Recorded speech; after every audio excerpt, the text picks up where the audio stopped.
So, Nabil, first of all, could you tell me about your academic background, or let's say, where do you live, your schooling life? So, about yourself. Okay, so I used to stay in Kurla. As of now, I stay in Ghatkopar. Okay. And my college was Don Bosco Institute of Technology. It's in Vidyavihar, and previously I was in Somaya. And in general, I used to be involved a lot in debates and elocutions and college things. Basically, the normal college people do. I was just involved in that. My academics were quite decent. I had a basically my normal GPA was 8, and apart from that, I used to attend talks. I have attended seminars, so I did have plenty of extracurricular activities in my which are like extracurricular activities which are technical in my background. So I did have that, and yeah, that's it. And my pointer was pretty decent. I wouldn't say that it was that great, but mostly it was just my extracurricular activities, my projects. I used to participate in hackathons, and that's it. Very good.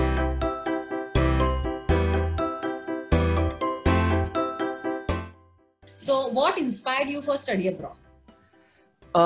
So there are plenty of factors, to be really honest. Mainly, so my father himself is an engineer, and it was so basically among his friends, I've met them. They have gone for masters as well, and to be really honest, that's not really my motivation, but that's one thing which actually helped me a lot when I was going through the process. The main thing was that I wanted to pursue a master's degree in cybersecurity. My initial goal was to go for a master's degree in computer science and have a concentration in cybersecurity, or have a complete master's in cybersecurity degree, which is not really feasible back in India, because being really honest, I actually searched that you only get masters in computer science back in India. That's it. Okay.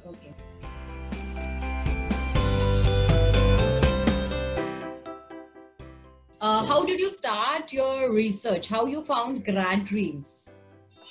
Okay, so it's not a huge story. What actually happened was, so I had given my GRE, I had given my TOEFL, and I was in the process of sorting out the colleges which I have to apply. Yeah. And being really honest about this, the part before is really simple, because we are accustomed of just studying and giving exams. That's totally easy.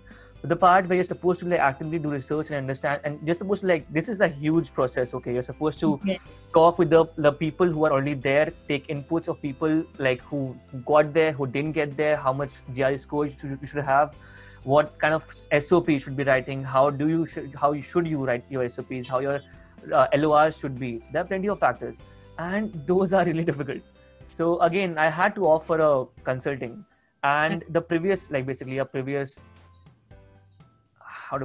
previous student in Grad Dreams. So this guy's name is Himanshu Vatsa. He is a previous student of George Mason as well. Okay. And so basically he used to be, I think, around 10 years back or 8 years back. He was in Grad Dreams that time. So he told me that there's a place, there's Grad Dreams, you can always go there. And they have a personal touch, they actually help you in that process. And there are plenty of commercial, they're too commercialized basically. There are other consultancies as well for this.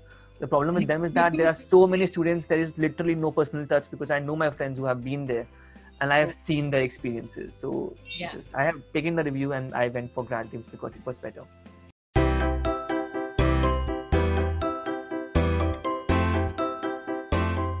So what are the steps involved in this process? Okay, the first step, to be being really honest, the first step involved is preparing it from the first semester of your engineering, because you're supposed to have the thing is, it's so when you're applying for a college itself, it accounts plenty of factors. You're supposed to have a good background. I know people, I have a friend over here right now who is in Cornell, and if you see the profiles, it's just that how many your grades are important. I'm not saying that it's not important, but again, it comes back to how many projects you're doing. What is your exposure in the industry? I have one friend who is in UCLA, and the main reason he got in UCLA was because he did a project with the Maharashtra government. It was basically for a village to help them basically. So such projects are very important when you're writing an SOP.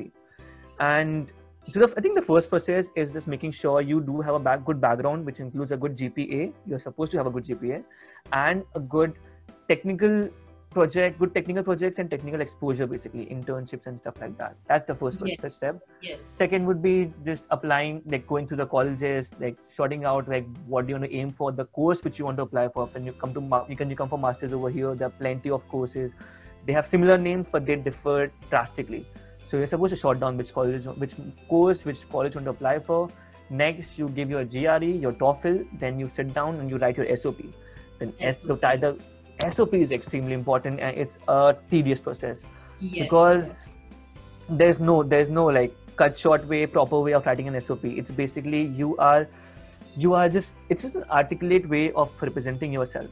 So SOP takes time. It takes a lot of reviews, a lot of going through it. It's a huge process. So again, SOPs, LORs. Once these are done, you start applying for your universities. Once you get an admit, and I believe for sure you will get one. Once you get that, the next part is basically going to the visa process. So you get the admit, you have the visa process, and in the visa process as well, Grad Dreams, I mean, they prepare you properly. I remember I used to have those sessions where they like basically there's a ma'am over there. I forgot the ma'am's name, but she was there and she was asking us, So she was asking us questions, the kind of questions which they would ask. And she was just preparing us like what kind of answers they expect from us. And it just makes you confident, because once you go there, it's a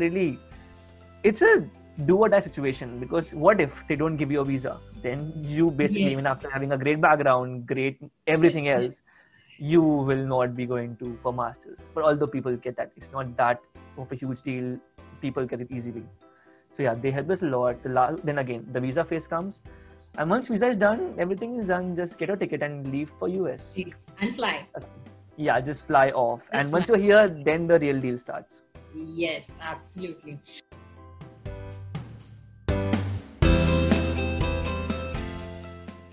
So how was your journey with your advisor at Grad Dreams? Okay, first of all, I would like to praise, so my advisor's name was Mayuri ma'am basically. So I would like to praise her a lot, because to be really honest, she was literally, and there was a personal touch when she was like helping me out. I remember like I was really confused initially. I had too many questions, and then I would just bombard her with those questions. And this one time she's like, do one thing, just come over tomorrow and we'll talk it out. And I did that. I mean, I just went over. I'm like, let's talk it out, and we spoke about it. We listed everything down.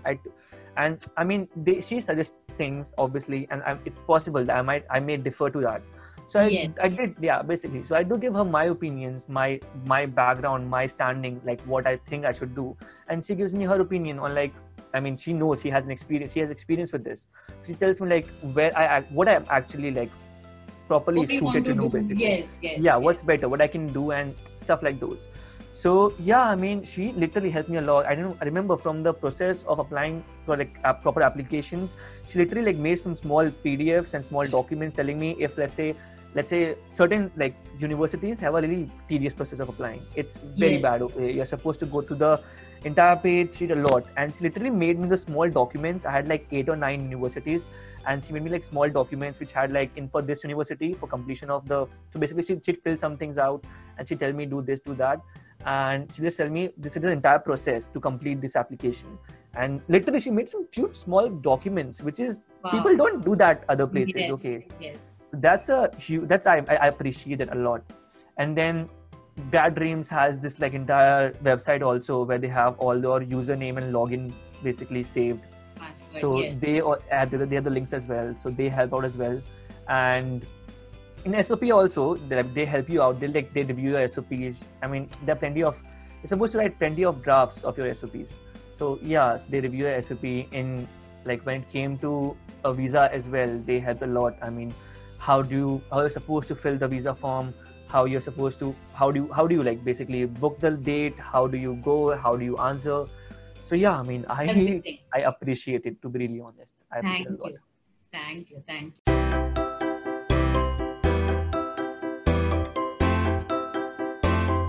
So how did you finalize your course or let's say your university at that time that you want to move ahead with the GMU? Okay, so let's say, what normally people do is they get their GRE scores, they get a TOEFL scores, and then they assess themselves.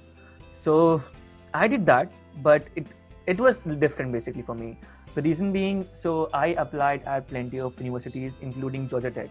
And my main criteria when I was applying was I was either applying for MS in computer science with a concentration in cybersecurity or MS in cybersecurity itself.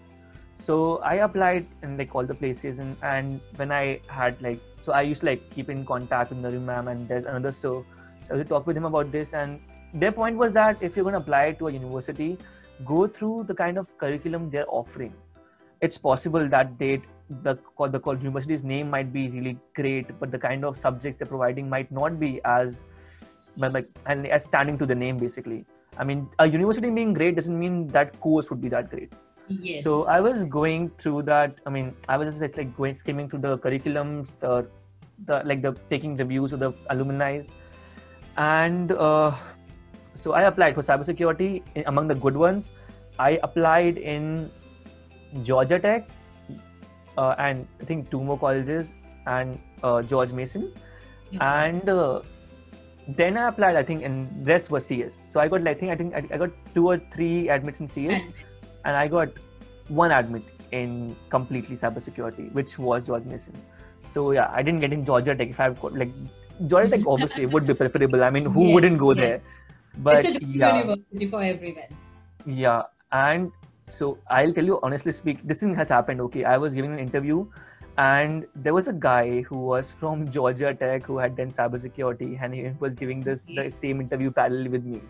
So yeah, again, like then it again comes to your skills, because when you're going for the job, absolutely, it's depend on everything. Yeah, it comes to your skills. Yeah, but yeah, course is really important. Yes. So you applied as a fresher, or previously you had some kind of experience? I had no prior experience. Okay. So after completion of your bachelor's degree, you started thinking of abroad education. It's like that. Not even completing. I gave my GRE in TOEFL in my 4th year itself. My 4th year finished. I didn't have my degree in my hand as well. I just came. Okay. Yeah. So after finishing your degree, you fly, right? Yeah, I tried. 2020. Yes. Followed in 2019, right? Yes.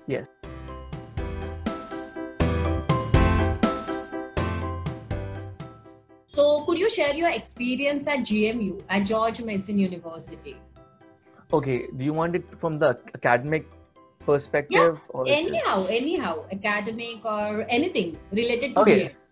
Okay, so academic perspective, GMU, so basically it's a research university, so they have a lot of research going on. So you can actually like talk with the professor, and everyone has and the professors I have are normally adjunct. So adjunct professors are those who are working in the industry, and they are working as a professor as well. So since they are working in industry, believe me, they are amazing. So what they do, let's say if they are teaching us a certain subject, so they teach you that. As well as that, they'll put, since they have their own research going on as well, they'll add something from that research too, and that thing will be asked in your final exam. So you're supposed to study their research work as well. Wow. So that's really insightful. And secondly, okay, masters is difficult, being really honest. The engineering we have back in India doesn't equal up to the masters over here. It's quite difficult. One of the core subjects in cybersecurity is computer networks. I have studied computer networks back in my engineering, and it was there. But I wouldn't say I was great at it. I wasn't that great at it. But yeah, it was doable. But when I did like my masters over here, and I took that subject, it was way too difficult, because they just assume that since you have taken that subject in bachelor's, you have a clear understanding of the subject, and they don't even take time to understand if you have prerequisites or not. If you tell you know something, they believe you. Yeah. And that's why you're supposed to first like live up to their standard and then start building up. So initially it was difficult, but then later, you understand like how you're supposed to study, how much you have to study.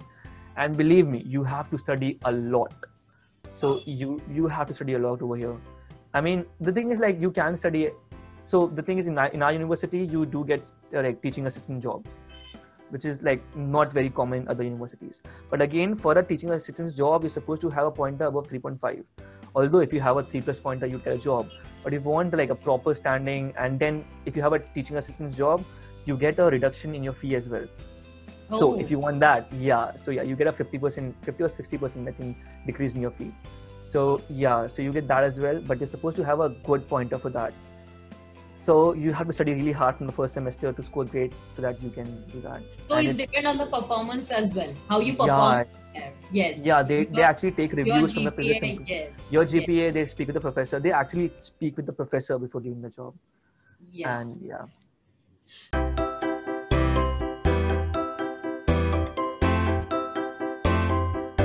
So how is the education system in USA different than in India? Could you elaborate on that? Yes. So a very simple thing. Yeah. I had last semester I had 3 subjects, and I only had wait, let me think. I think I had 0 maybe. Just let me recall this. I say, I had 0 final exams last semester. I didn't have any final exams, and yet it was really difficult. The thing is, even after like having no final exams, so we get this one option where you can, if you are not scoring great in like for specifically previous semester, if you're not like scoring great, you can just like put the subject in pass and fail. So if you pass, and if you fail, you fail.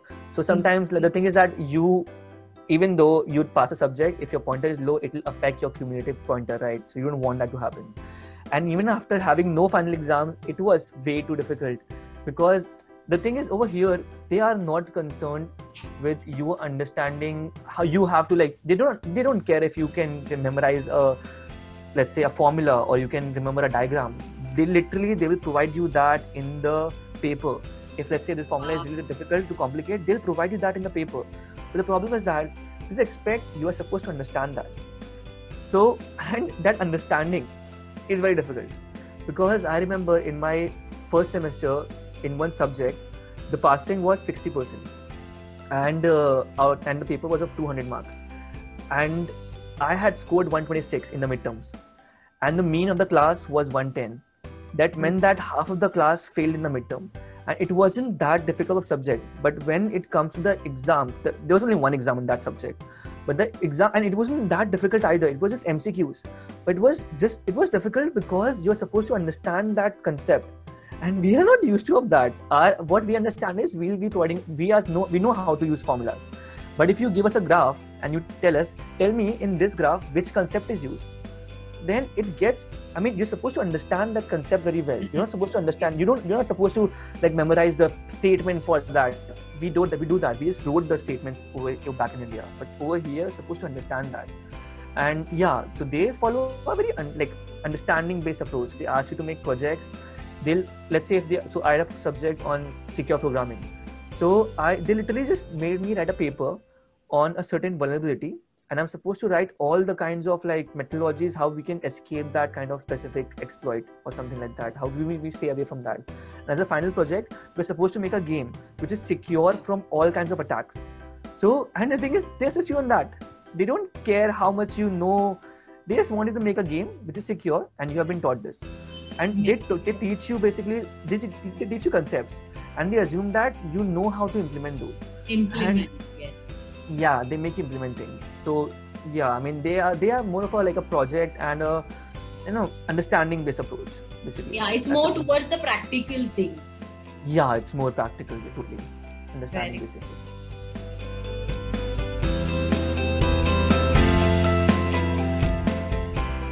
So Nabil, could you share your internship experience? Are you doing internship over there?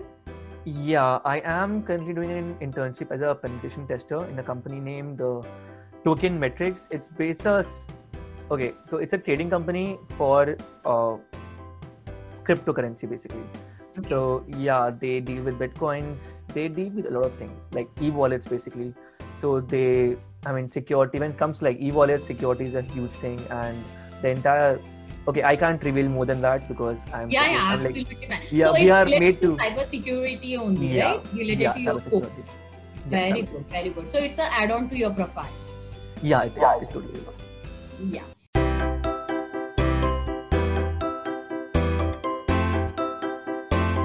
what about your class schedule? It's like they are online only nowadays, or you started on campus? Okay, so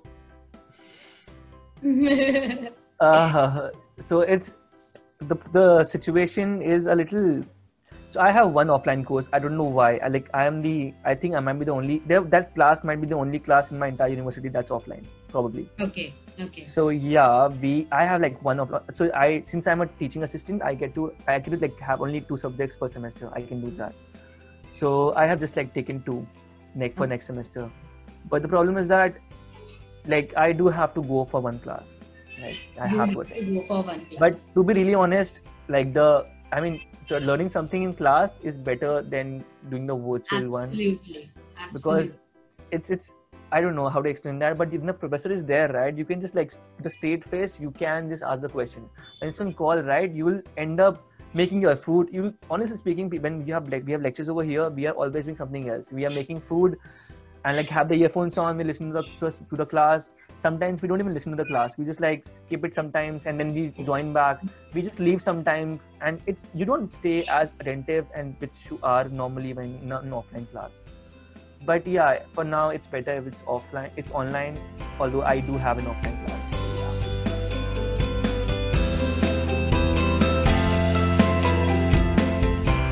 Yeah. Would you like to share something? Would you like to suggest something? Oh yeah, just one thing, the experience. One basic thing, I realized that everyone should learn how to cook. That's I think everyone should learn how to cook, because that's a very primitive and very important skill, to be really honest, because you will pick that up. I'm telling you for sure, you will pick that up, because otherwise you cannot survive. Or you can survive, but then again you'll have to like survive on dal chawal, and I don't know for how long you'll survive on dal chawal. So you can't do that. So you'll pick up that skill, but it's better if you learn it beforehand.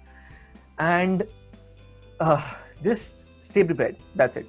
Once you're here, life gets difficult, because we are not used to of studying while working and attending lectures and doing assignments in the remaining time, and then making food. So you don't get much of free time. There's no concept of free time. The thing is, on weekends there are parties always, but there'll be chances where you'll actually skip parties and you'll sleep off, because you won't be getting sleep during normal days. And I mean, you can be lack. I mean, the thing is, it depends. I mean, how much you want to study, it depends on you. But I'd say if you score good, you do have to study a lot, and it gets difficult over here. But believe me, it gets better. Yeah, that's it. Yeah.